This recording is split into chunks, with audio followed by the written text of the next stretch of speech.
Bom, e a gente vai fechar a nossa lista com dois exercícios teóricos, praticamente conta nenhuma, porém eu tenho críticas para fazer a esses dois exercícios. Questão 19, um NEB 2018, questão 20, um NEB 2019. É impressionante como em 2 anos a UNEB entra em contradição no conceito do que é que ela chama de número complexo. Porque assim, a gente tem um conjunto dos números naturais, a ideia dos conjuntos numéricos, que são lá os números que a gente consegue contar, digamos assim, né? 0, 1, 2, 3. Vem os inteiros, que são os naturais mais os negativos, o conjunto dos números fracionários, o conjunto dos números irracionais, aqueles que não podem ser escritos como forma de fração.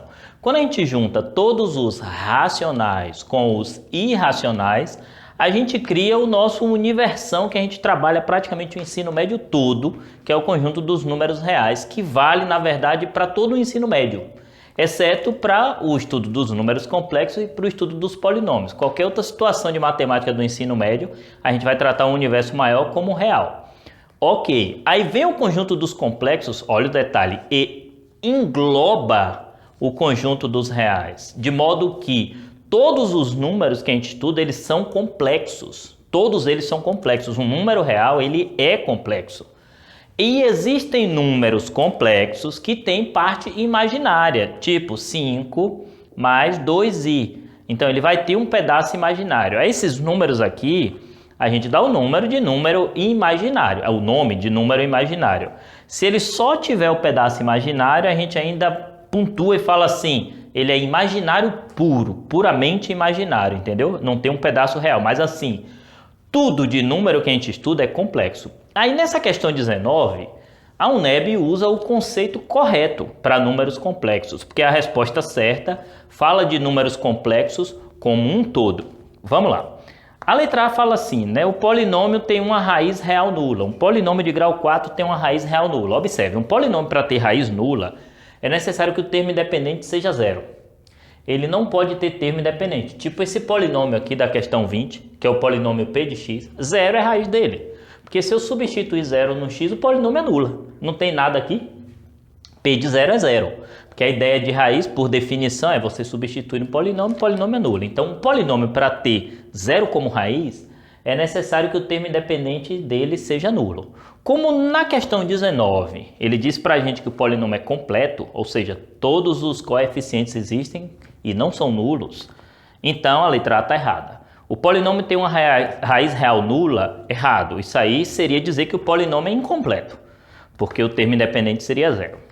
Letra A está errada. Letra B, possui uma raiz real dupla. Eu sei lá, na verdade a gente nem sabe se esse polinômio tem 4 raízes. Agora, se são reais, não sei. Não sei, não dá para afirmar isso. Aí vem a letra C, que é o gabarito certo da questão. 4 raízes complexas. Sim, teorema fundamental da álgebra. Todo polinômio de grau n pode ser decomposto em n polinômios de primeiro grau. Ou todo polinômio de grau n possui n raízes complexas. E quando a gente fala que tem n raízes complexas, não quer dizer que são números imaginários.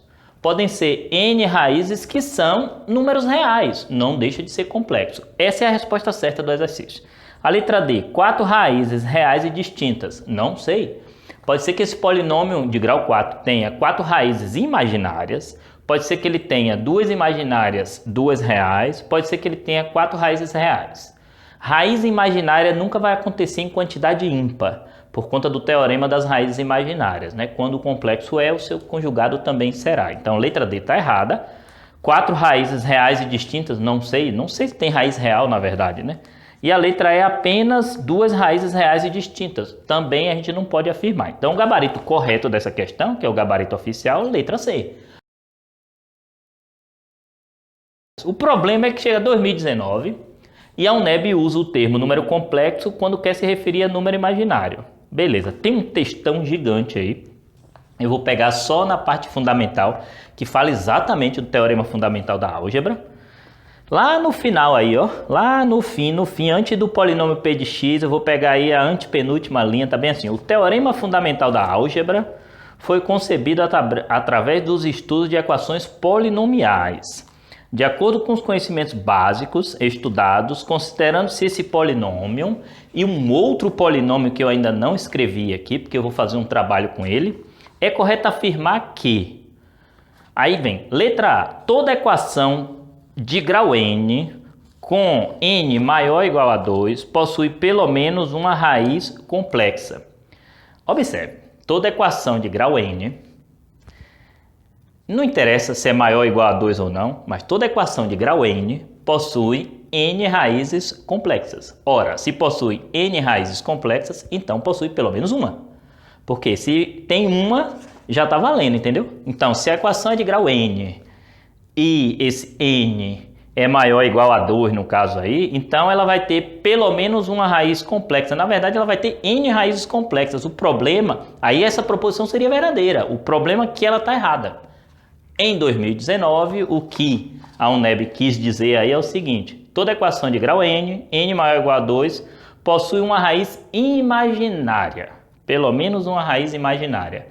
Por que eu estou falando isso? Porque o gabarito oficial passado por exercício não foi essa letra A. Eu faria uma correção nessa letra A para que ela fique falsa, como a UNEB queria. Pelo menos uma raiz imaginária. Falso.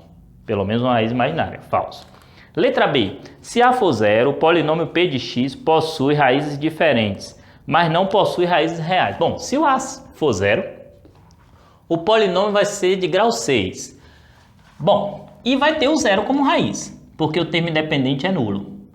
O polinômio vai ser de grau 6 e vai ter o zero como raiz. Aí o exercício fala que o polinômio possui raízes diferentes, eu não posso afirmar isso. E ele fala, mas não possui raízes reais. Isso aí está falso.